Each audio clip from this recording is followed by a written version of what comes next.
পুলিশের সহায়তা তাকে আটক করে জিজ্ঞাসাবাদের জন্য নিয়ে আসা হয়।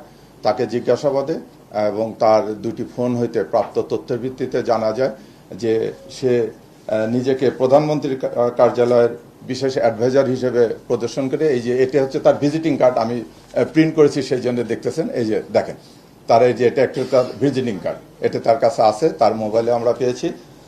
তারপরে সে আরও অনেক এরকম ছবি, এরকম প্রচুর পরিমাণে ছবি, এটার স্লাইড আমি আপনাদেরকে দেব, এগুলো করছে। তারপরে প্রধানমন্ত্রীর কার্যালয়ের শাহাবুদ্দিন জামিল, পরিচালক প্রশাসন, প্রধানমন্ত্রীর কার্যালয় ঢাকা, এরকম সিল ব্যবহার করে প্রধানমন্ত্রীর বায়োগ্রাফি তৈরি করছে, তৈরি করে ওটি বিভিন্ন লোকের কাছে পাঠাচ্ছে এবং আরও অনেকগুলো আছে এরকম। এই যে দেখেন এটা একটা গেজেট, এটা আমাদের সরকারি গেজেট।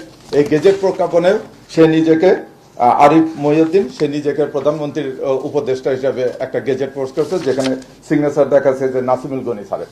আসলে অরিজিনাল ঘটনা, স্যার এতে একটা অন্য একটা গেজেট হয়েছিল যেটা প্রকৃত গেজেট, সেই গেজেটটা ঠিক রেখে সে এডিট করে করে এটা সে বিভিন্ন জায়গায় বিভিন্ন দপ্তরে সেটা পাঠাচ্ছে এবং সে আর একটা সংগঠন করছে।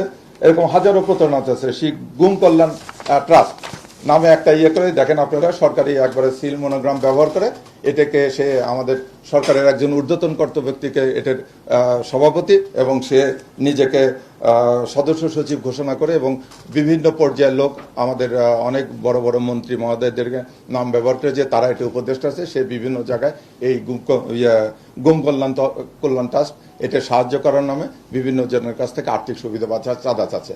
এছাড়া সে একইভাবে নিজেকে প্রতিমন্ত্রীর দাবি করে দুদকের কাছে চিঠি লিখেছে, সে বাংলাদেশ ব্যাংকে চিঠি লিখেছে তাকে 1000 কোটি টাকা লোন দেওয়া। তার মোবাইল প্রাথমিকভাবে যাচাই বাছাই করে আমরা অসংখ্য প্রতারণা নাড়িয়ে পেয়েছি, তাকে আমরা আটক করে নিয়ে এসেছি।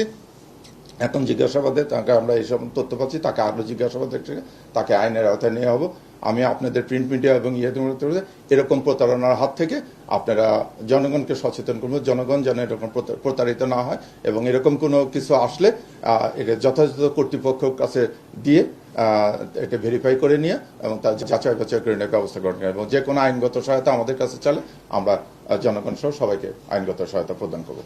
সে একটা মামলায় আটক হয়েছিল, সে এর আগেও আটক হয়েছিল এবং 2024 সালে তার নামে চকরিয়া থানায় একটা জিডিও করা হয়েছিল এরকম প্রতারণামূলক কর্মকাণ্ডের জন্য। না, অভিযোগ সে যে বিভিন্ন দপ্তরে এই কাগজগুলো দিছে এবং আমাদের পুলিশের বিভিন্ন দপ্তরে যে সে বলছে যে তাকে প্রতিমন্ত্রীর পদমর্যাদা ইয়ে করছে এই আর্থিক সুবিধা এবং তাকে অফিস সরবরাহ করার জন্য সে বলেছে। তখন আমরা যাচাই বাছাই করে দেখলাম যে এটা একটা নিছক প্রতারণা। তখনই আমরা তাকে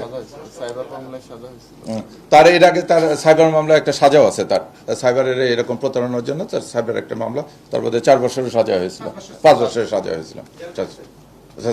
না, এখন এটা আমরা জিজ্ঞাসাবাদ করে জানবো যে কোন পর্যায়ে আছে।